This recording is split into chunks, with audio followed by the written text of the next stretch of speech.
Selama ni kajian-kajian dibuat oleh berbagai pihak, orang Islam bercakap soal akidah, betul. Dipanggil jurisprudence fiqh.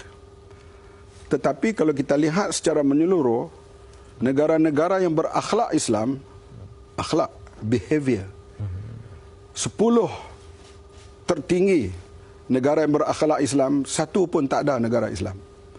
Terutama di sudut amalan rasuah, amalan good governance, kebersihan, human right. Kalau kita lihat negara-negara orang Islam, penuh dengan ulama-ulama, ustaz-ustaz, universiti-universiti Islam, tapi penuh dengan rasuah dan kepincangan. Bad government, korup tinggi, hak asasi. Bahkan kita lihat sekarang negara-negara Islam, khasnya negara-negara Arab, mereka dulunya pengeksport minyak, sekarang menjadi pengeksport pelarian. Kenapa jadi begitu? Ini persoalan yang perlu difikirkan oleh orang Islam secara serius. Akhlak Islam ada kepada negara, rakyat, bukan Islam. Kita kena kembalikan supaya orang Islam terus mewujudkan kerajaan yang berakhlak Islam. Rakyat yang berakhlak Islam. Benci pada rasuah, benci pada penyelewengan, benci kepada penindasan. Ini adalah fundamental Islam yang kita lihat ditinggalkan oleh orang-orang Islam. Ini yang kita ketinggalan dalam semua bidang dalam dunia Islam dibandingkan dunia lain sekarang ini. Okay, baik, akan banyak lagi kita gali perspektif fikrah dan juga... Saya tajuk ni memang saya suka lah. Ya, betul. Kalau kita lihat sejarah Al-Quran, saya yakin juga dalam kitab Bible dan juga Torah, menceritakan kuasa-kuasa yang terdahulu. Pernah kuasa yang paling besar menguasai di atas muka bumi ini, Namrud, di zaman Babylon, yang membuat Hanging Garden, dan panglima perangnya Nebuchadnezzar yang cukup terkenal.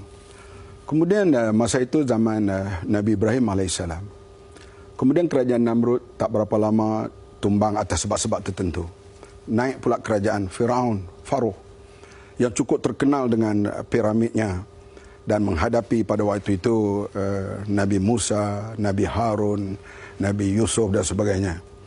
Dan dia sampai menggelarkan kuasanya begitu hebat sampai dia menyebut ana rabbukumul a'la. Artinya dialah Tuhan yang paling tinggi. Artinya di situlah paling berkuasa. Tak lama lepas itu kerajaannya tumbang, naik pula kerajaan Rom. Kerajaan Rom ni cukup terkenal dengan Byzantiumnya dan memang cukup berpengaruh. Kalau kita pergi ke Rom sekarang, kita boleh lihat kesan besarnya pemerintahan mereka dahulu. Selepas Rom jatuh, dia pergi kepada kerajaan Islam. Morocco sampai Merauke, dan kerajaan Islam begitu hebat dengan tamadunnya, terutama membawa civilization ke Eropah melalui pemerintahan Andalusia dan sebagainya. Kemudian kerajaan Islam di atas kesilapan-kesilapan yang mereka lakukan, integriti hilang dan sebagainya, jatuh naik kerajaan Eropah yang begitu terkenal. Kerajaan United Kingdom, sun never set at British Empire. Begitu hebat empirenya, dan sekali dengan Amerika Syarikat. Sekarang kita berada di zaman transisi. Kuasa Europe dan kuasa Amerika mula decline sekarang. Mau tidak mau, the new power sedang muncul, iaitu China.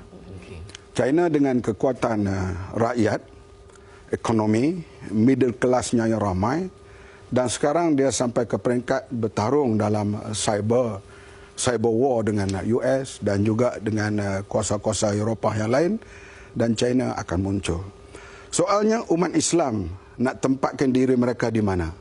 Adakah bersama dengan perubahan dunia ataupun tenggelam dengan kancah pergaduhan? Apa yang berlaku di Timur Tengah sekarang ini, inilah yang berlaku di Eropah 100 tahun, 150 tahun dahulu. Peperangan sama sendiri yang menyebabkan puluhan juta rakyat Eropah meninggal dunia. Mereka selesaikan masalah mereka selepas Perang Dunia Kedua. Tetapi perangai yang berlaku di Eropah itu sekarang berada di negara orang Islam, khasnya di negara-negara Arab.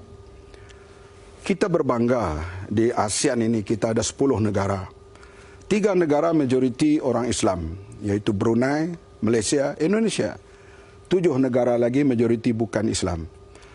Tetapi negara ASEAN kita boleh berunding, boleh berbincang, boleh berbahas, boleh convention, boleh seminar. Negara Arab, mereka satu bahasa, satu agama, asyik bertelingkah dan berperang sesama sendiri. Inilah kekayaan yang dianugerahkan kepada mereka, akhirnya terbakar di padang pasir. Dan tidak membawa satu kekuatan dan civilized kepada orang Islam. Dan perkara ini perlu disedari supaya orang Islam memperbaiki keadaan mereka dan bersama dengan perubahan yang sedang berlaku ini. Kalau tidak, kita akan tercorot ke belakang.